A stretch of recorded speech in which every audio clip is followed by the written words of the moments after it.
I just got to ask you about two people, Joby. We saw you do Reading and Man United, so you have very recently watched the game with Roy Keane, and Yeah. also with Neil Warnock. So you can talk about either of those because we get the idea Yeah. that does the camera come on and does Roy Keane inhabit the Roy Keane character, and is Neil Warnock always like that? Is he really that charismatic? Is he turning it on and off? What was it like just sitting there? Because what people don't realise is once the camera's off, you're just a couple of blokes watching the football together, right? Absolutely. And again, that's been, for me, probably, I suppose, particularly with Roy Keane, obviously Neil, I've come across a lot in my career, playing against his teams, and he normally sends people out to smash me, basically. And as he said about most players, he's tried to sign me about 8 times, though it never quite materialized. But I did actually get really close once, but it didn't quite happen.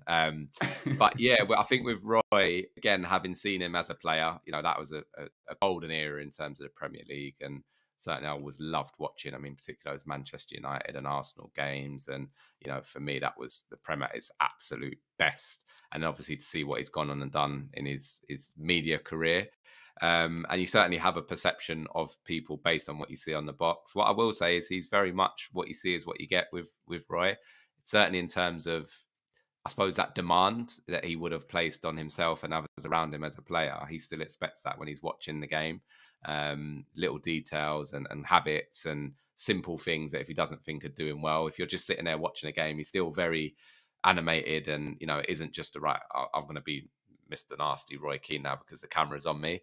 But what I will say, and I saw a real different side to maybe what you don't see, is his humor. He's incredibly funny, brilliant around the studio, and I'm talking about not just with the rest of the panel, but, the runners, for example, the floor managers, the cameramen, like everybody's involved. And I think he really enjoys that aspect of it. And I think everyone enjoys being around him. He's a fantastic personality. He was brilliant with me.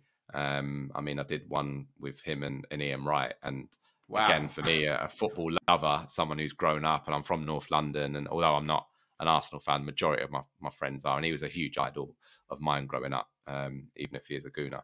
But sat there and I'm sort of, it was definitely one of those moments, which I definitely get now, where I'm sort of, look to my right, it's Ian Wright.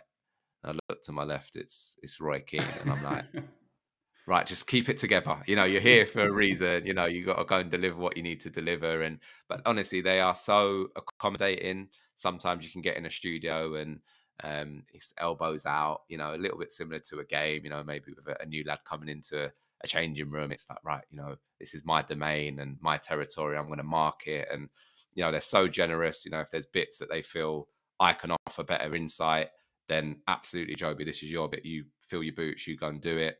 um and yeah, I've got to say I've been incredibly impressed with those guys, and it's been a pleasure to work with them. And Neil is Neil, as I say.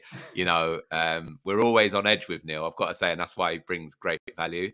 um and you never quite know what's going to come out of his mouth, which I think is quite a unique quality, particularly in this line of work where, again, you want to be organized and you want to be prepped, and and sometimes he'll just come out with something completely offbeat, and again, it just, you sort of half looking like, oh, like, just keep it, if we're on air at a certain time, like, don't throw any swear words in, or, like, you know what I mean, you just never know what you're going to get, or a story about a lad that might be a little bit borderline that you think shouldn't be really for public consumption. Do you know what I mean? And he'll just throw it out there.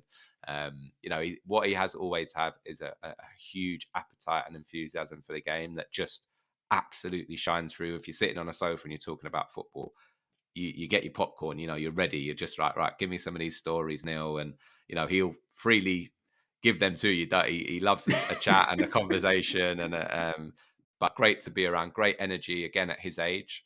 And again, that appetite, I think, really does come through.